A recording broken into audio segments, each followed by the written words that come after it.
It's been just over a month since Riley's Brewing in Madera County caught fire and burned for days, leaving only ash and destroyed equipment behind. Now, the brewery is working to get back on its feet with the help of some friends in the brewing community.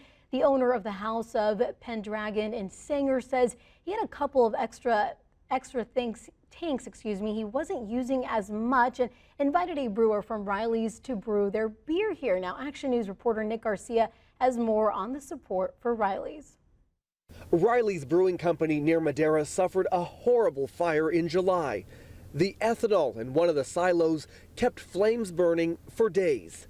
Kegs were exploding, cans were exploding. The fire got over 2,000 degrees. It had twisted our top members of our ceiling, all of our trusses. It was really hot. A total loss for Riley's Brewing, but through the tragedy, Riley's gained many supporters. It's incredibly humbling. I mean, if you want to really stop yourself in your tracks and bring a tear to your eye, have about everybody up and down from Turlock to the coast start calling you, saying, "I'm here to help, what do you need?" House of Pendragon is stepping in to help keep Riley's beers on local shelves, an example of the Valley's tight-knit brewing community.